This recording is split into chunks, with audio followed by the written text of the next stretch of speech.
The second part then that Herrick takes up is, what does rhetoric do in the world?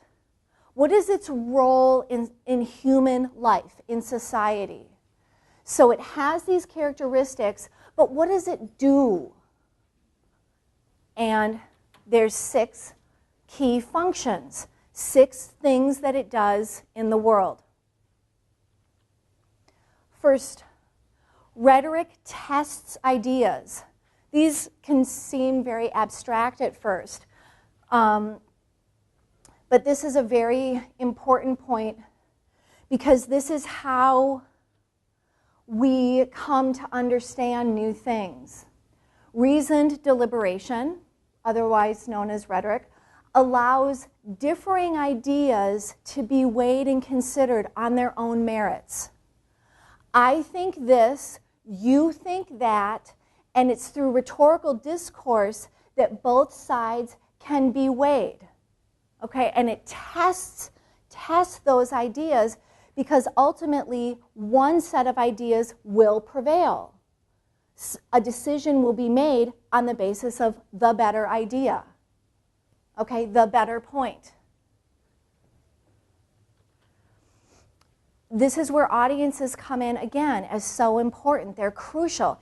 If discourse doesn't have an audience, it's not rhetorical. And one of the things that audiences do, they help the rhetor, the writer, the speaker, create the text because they are guessing, they're making informed assumptions about what the audience wants, what they like, what they will consider to be logical. But audiences also check the quality of a rhetor's ideas. And rhetors then modify their ideas, their positions, based on what an audience will accept as true or plausible or fair. So rhetoric has this really crucial function. This is very clear in our political life, especially now as we are revving up for the 2012 campaigns, for the presidential campaign. We see candidates testing ideas all the time. They make a speech at a little machine shop on the other side of Detroit, and they test an idea like, will people go for paying for birth control in all of their health plans? And they put it out there, and then people go, oh my gosh, this is a huge problem. No, we're not going to do this.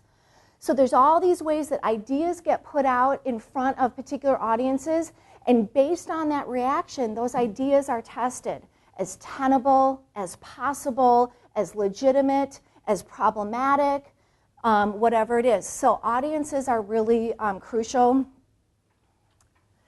And the other thing is that rhetoric is basically, when it boils down to it, an alternative to fighting, to physical fighting or war. Rhetoric is a peaceful way to work out differences. When you can't figure out a peaceful way through language, through writing, through symbolic action, marching, protesting, whatever it is, if the difference is that big, you're going to fight. Just like you're going to fight with your friend, fight with your spouse, fight with your brother. Rhetoric has broken down. You have gotten to the point where your only option is to argue, is to fight about it, and maybe come to blows. So rhetoric is a very peaceful, relatively peaceful way to work out differences. And as we talked about before, differences is sort of the fundamental basis for all of this. It's all of the differences between us individually and within our groups. The second thing that rhetoric does in the world is it assists advocacy. It helps us advocate for things that we like, things that we want, things that we care about. Rhetoric is how we advocate for what we deem to be important. There are what we might call structured forms, institutionalized forms of advocacy. This is the world of law, legal proceedings, courtrooms. You have to follow certain protocols. You can't just go in there and say what you want. You have to use a particular language. It has to follow a particular structure. But you are ultimately advocating within the legal system for one side or the other. Politics is another highly structured form of advocacy. There are ways that we elect our public officials. There are ways that they represent our views in different forums. There are particular ways that laws and policies get advocated for and passed. You could think of religion as a kind of structured advocacy. It's an institution that advocates for a set of ethics and for a set of beliefs that has a lot of structure around it. People follow rules and ideas in very clear ways. Education can also be thought of as a kind of structured advocacy for certain ideas. And then we engage in everyday advocacy all the time.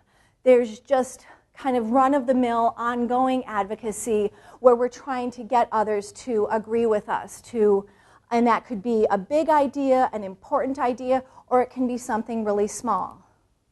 Okay, so we advocate and use rhetoric to assist that advocacy probably innumerable times a day. Third, rhetoric distributes power, and this is really important, and this is another reason why, one, the Blugold seminar is structured around rhetoric, because rhetoric distributes power. And it's also really important to study because studying rhetoric helps you see and understand how power is distributed in and among people, in and among cultures and groups of people. So how does this work? There's personal power. If you are a good, effective rhetor, if you can understand what your audience wants, if you can create identification and align your motives with theirs, if you can do all of those things that are the hallmarks of effective rhetoric, you have personal power. People will generally then do what you want them to do. Rhetoric gives us personal power. It also, and this can be sort of an unethical, problematic side of rhetoric, it also provides a very powerful form of psychological power. When we talk about the way that we know certain things, that we've come to believe certain things, institutions and individuals have used rhetoric to persuade you of things. Everything that you believe, everything that you know, everything that you value has been told to you, advocated upon you in some psychological way. Now, that's not bad, but we do know that in the history of the world, human beings have been persuaded to believe very horrible things, very untrue things, very illogical things, right? And so people like Hitler exacted a lot of psychological power over a lot of people. And that was also then augmented with military power and economic power, but it was a very powerful form of controlling people. But it's also a way that, that we believe very positive things too. And of course, it's related to political power. So those are the three forms of power that are related to rhetoric: personal, psychological, and political. You have to have a lot of rhetorical skills to get along in the political world, especially in America, especially in the West. We saw the triumph of Barack Obama in part because of his oratory. When we talk about the way in which rhetoric distributes power, really important questions come up. And again, this is why it's important to know about and why it's useful to study. Not everyone gets the floor. So we have to ask, who gets to speak? In what situation? Who gets to speak? Who's heard? Who is valued enough? Who has enough credibility, perhaps enough situated ethos to be heard, to be believed? Whose ideas are valued? Some people are like, that's just a bunch of crap. You're crazy. And then other people are like, oh my gosh, that's the most amazing thing I've heard. Okay, rhetoric helps us understand how we make those decisions. What topics are permissible? there are topics that we can't talk about. Now, there are certainly sort of cultural taboos, right? You can't talk about X or you can't talk about Y. But there are also, and there are social rhetorical situations in which it's not appropriate to talk about X. So say, for example, in a work situation, it's not appropriate to talk about personal life.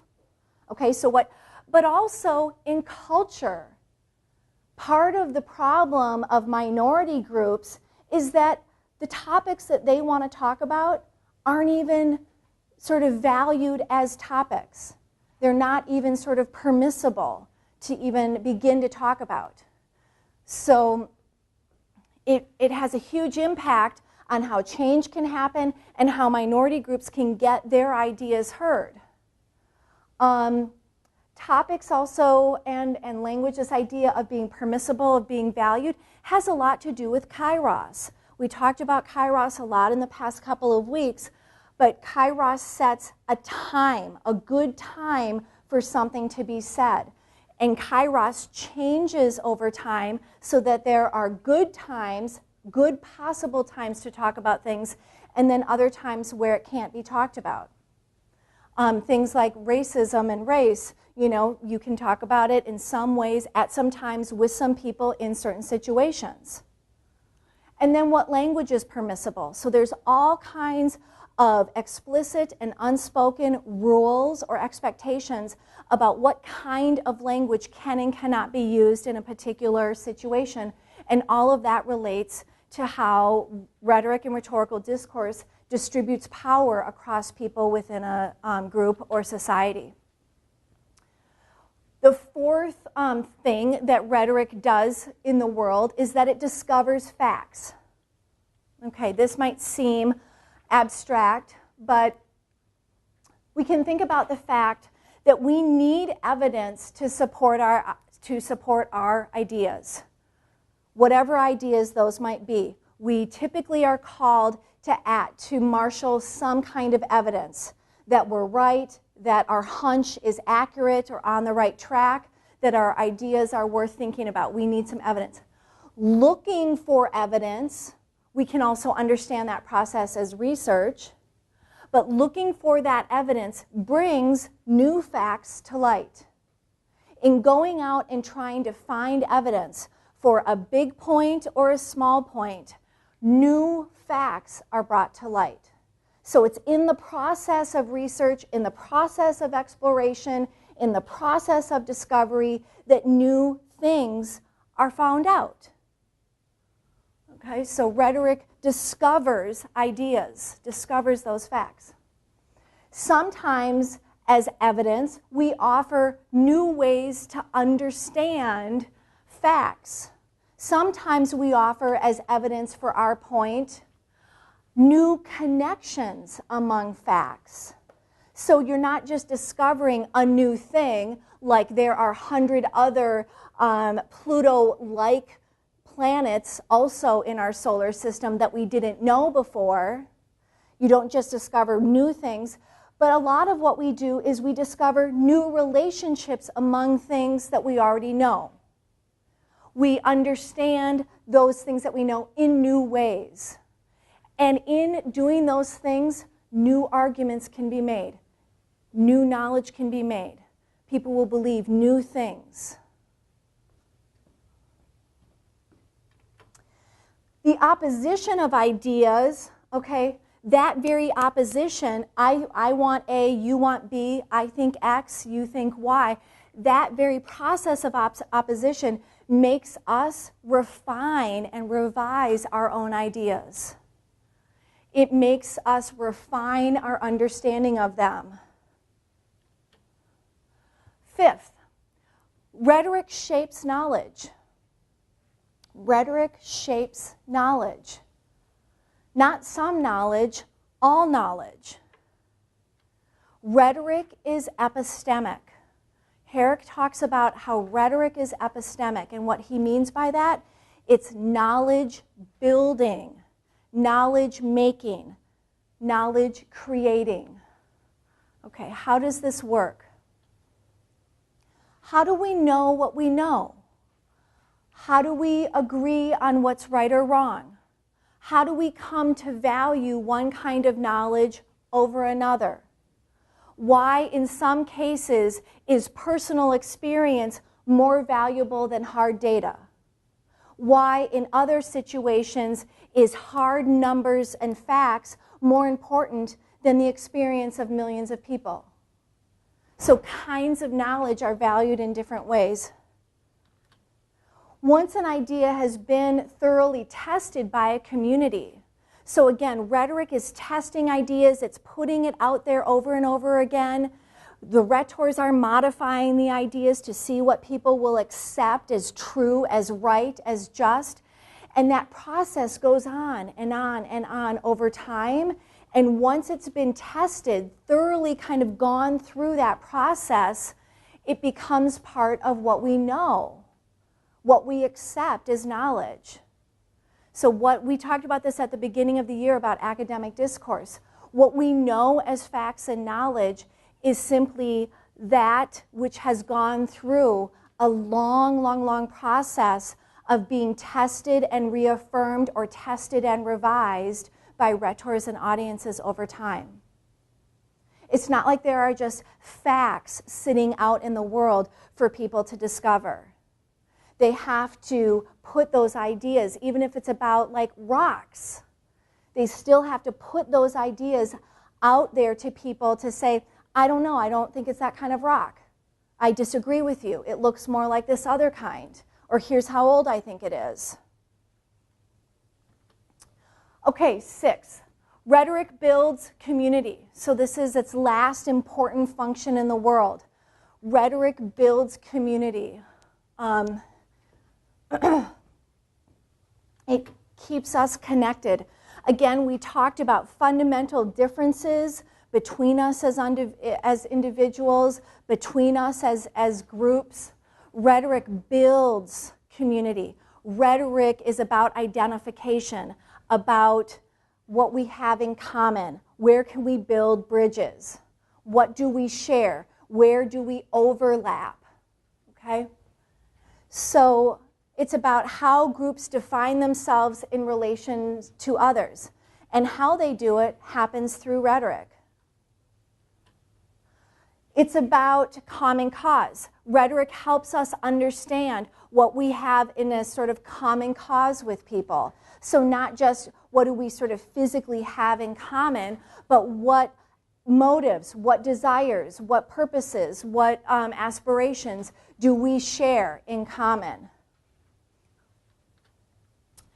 Rhetoric is really important in building and maintaining community across time. So how do we think that we are connected to people long gone? Rhetoric maintains those connections. It's through rhetorical discourse that we continue to see ourselves in the history of our people or a people or an event. So there are huge historical time gaps between groups of people, but some people say we've been here the whole time. We are the same. Rhetoric, in the way that it builds the community, is what allows us to say we are the same as X people from 400 years ago, or maybe even longer ago. And it also helps us maintain and build communities across geographical distances. So think about, say, like the Jewish community. The Jewish community is widely spread all across the entire world. It's rhetoric that holds them together. And we can call it traditions, history, texts. That's rhetoric that holds them together. So think about any group of people, Hmong people, that are scattered all over in a sort of a diaspora across the world. It is language. It is the way that we build knowledge in that community, the way that we test ideas in that community, that holds that community together and makes some people Hmong and others not.